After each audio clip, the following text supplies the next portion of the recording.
tu n'en sortiras pas vivante. Ton âme brûlera de l'intérieur jusqu'à ce qu'il n'en reste rien. C'est par cette phrase prononcée très calmement, sortie par une mère à sa fille, que je voulais démontrer ce qui ne va pas avec le film Inside, car c'en est le parfait reflet. Bonjour à tous, amateurs de films d'horreur. Vous êtes comme moi, et c'est pourquoi je suis ambitieuse pour eux, et c'est pourquoi j'ai été quelque peu déçue par la proposition offerte par le film Inside. Alors tout d'abord, j'étais assez curieuse de voir ce film, notamment pour sa proposition assez originale, c'est-à-dire la mise en avant de la culture indienne.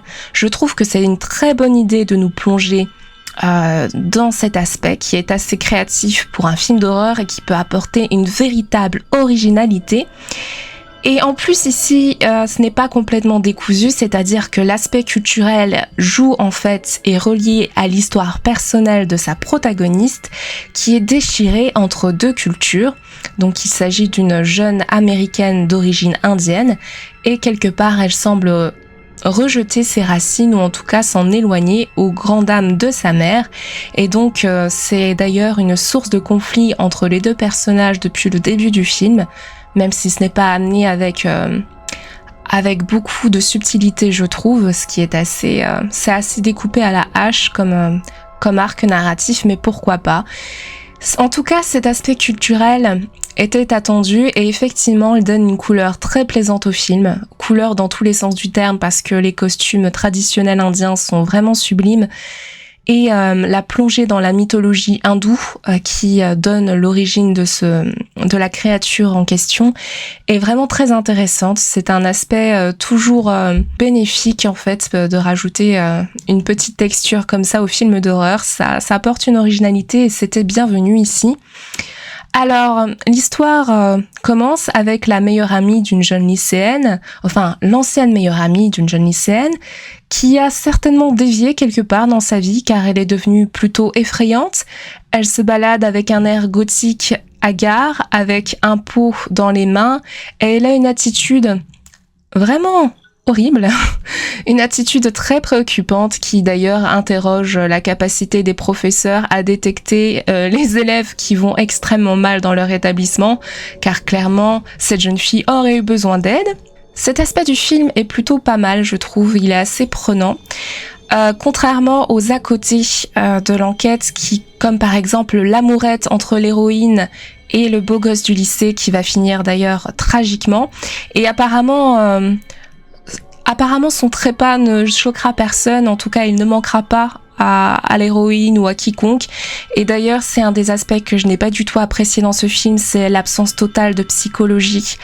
Ça participe toujours à donner un côté très artificiel et ça ne fonctionne pas en fait, tout simplement il n'y a aucune logique à ne pas justement heurter davantage la psychologie des personnages en cas de gros traumatismes. Et ça, c'est un défaut qu'on retrouve souvent, je trouve, dans les films d'horreur qui sont pas assez écrits en fait, pas assez travaillés. Dans la même veine, la créature aurait gagné à ne pas être vue du tout, je pense, étant donné qu'elle n'est pas très bien réalisée et que clairement elle n'est pas très effrayante non plus. Comme le dit l'héroïne qui est, je le rappelle, une jeune adolescente, j'ai pas peur de toi. Eh bien, personne n'a peur de cette créature en réalité. Et ce qui est malvenu également, c'est qu'on ne peut pas faire dire ça à une jeune fille qui, en principe, devrait être le symbole même de la fragilité face à un monstre démoniaque venu du fin fond des âges. Et après, en fait, essayer de nous faire peur avec cette créature, puisqu'elle ne fait même pas peur à une jeune adolescente, vous voyez ce que je veux dire. Donc ce n'était pas très cohérent, et même si c'était pour essayer de donner un côté de bravoure un peu déconnecté à l'héroïne, ce n'est pas très logique et ça ne fonctionne pas très bien d'un point de vue de l'écriture du film. Alors, il y avait aussi pas mal de confusion autour des prières et des offrandes culinaires qui, en fait, ont pour but de chasser la créature et qui sont ce qui va finir par en venir à bout. C'est assez original. D'habitude, on parle d'un puant plein cœur, par exemple. Là, on bat plutôt une créature à l'aide de prières et d'offrandes culinaires. Pourquoi pas ? Ça aurait pu être une proposition effectivement intéressante, allant dans le sens de la découverte de la culture hindoue et indienne, mais c'est amené de façon assez kitsch, j'ai trouvé. Ce n'était pas ce n'était pas fait de façon, encore une fois, très subtile. Ça sort un peu de nulle part et ça, c'est un peu regrettable. De la même manière, la résolution finale me laisse hautement sceptique. L'idée est intéressante, mais encore une fois, je trouve que l'aspect psychologique est complètement passé à la trappe. Il n'y a pas de correspondance avec ce qu'une réelle adolescente éprouverait dans la vraie vie, de même pour sa famille. Donc il y a encore une fois une déconnexion totale. Donc on est toujours d'accord pour suspendre notre esprit critique face à une œuvre de fiction, mais là encore il faut qu'il y ait une cohérence qu'on ne retrouve pas dans ce film. On se demande toujours pourquoi les personnages réagissent comme ça, quel est le sens de leur réaction, et au bout d'un moment, si ça n'a pas de sens tout simplement, on n'y croit pas et ce n'est pas très pertinent. Alors ce que j'ai trouvé intéressant en revanche, c'est la fusion entre justement ce réalisateur indien, donc de nationalité, qui crée un film typiquement américain, un film d'horreur avec des codes qu'on va retrouver dans beaucoup de films d'horreur américains. Et d'ailleurs, ils sont tous là, les codes. Ils sont pas extrêmement bien exploités à mon avis, mais ils sont présents. Et c'est intéressant de voir cette fusion justement entre ces deux cultures qui s'entrechoquent un peu. C'est vraiment l'aspect le plus intéressant du film, à mon avis. De la même manière, le film est assez rythmé pour continuer à souligner les points positifs. Il y a également quelques scènes intéressantes, avec, je le répète, une idée de base très bonne, mais j'aurais adoré ce film. Mais je ne peux pas me forcer car tous les défauts clichés des films d'horreur sont présents, avec souvent des scènes sans queue ni tête, des réactions sans queue ni tête, et je dirais le manque de cohérence et de travail sur les personnages étant le plus problématique pour moi.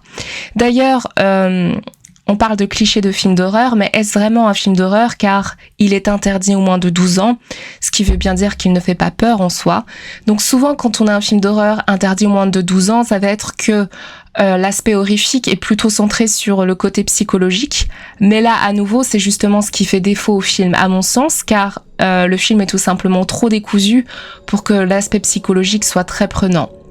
Alors voilà, pour conclure avec cette critique pas vraiment élogieuse, c'est que non, absolument pas, tout n'est pas acheté dans ce film, il y a certains points très intéressants, mais pour autant il ne sera clairement pas mémorable à mon avis.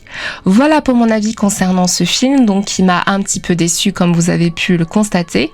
Donc je suis curieuse de connaître vos retours à vous, est-ce que vous avez été plus convaincus que moi par le projet?